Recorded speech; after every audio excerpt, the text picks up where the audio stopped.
አሰላሙ አለይኩም ወራህመቱላሂ ወበረካቱ። ዲና የተከበራችሁ የቤተሰቡ እንዴት ናችሁ? ሰላም ናችሁ ወይ? እኔ አላህ አልሐምዱሊላህ። እንግዲህ ነው ምሳ እንብላ፣ ምሳ እየበላን ጥያቄ አንድ ጥያቄ ጠየቃችሁ አላችሁ ቤቱን ካላኩበት እና ስንትም ክፍል ነው? ስንት ፈጀ? ደግሞ ጅምሰሱ ባላስኪቱ ኮርኒስ ነው እንዴ ምናምን ላላችሁት መልስ ልስጣችሁ ማለት ነው። ያው ዋጋውን እንግዲህ አላገኘኋቸውም። በአሁን አዝመራ ስተራ ላይ ስለሆኑ ቪዲዮው መሰለኝ አላገኘኋቸውም ማለት ነው። ሌላ ሰው ነው ቤቱን ያለበትና አላገኘኋቸውም። ኢንሻአላህ ትክክለኛ ዋና ወንድሟ ነው እንግዲህ እንትን ያለላት ያሰራላት።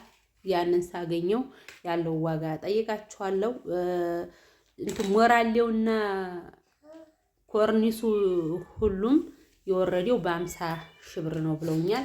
ከዛ ውጭ አናውቅም ብለውኛል። እና ብዙ ነገር ጅምሰሙ ሁሉም ግርፍም ስላለው ግርፍም አስገርፋለኝ።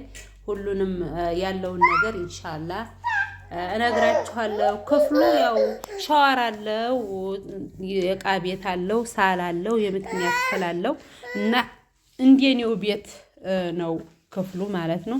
5ኛ ሻወር ማለት ነው። ቤቱ ይሄን ይመስላል። ወዶች የደሞ ለኮርኒሱ በላስኪት ነው እንዲያው በላስኪት ነው።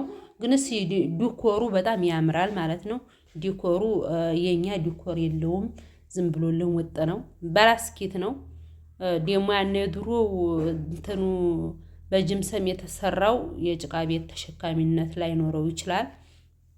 ምክንያቱም የእንጨት ቤት ስለሆነ ማለት ነው። እና እንግዲህ ጎረቤቴ ነሽ እንዴ ያላልሽው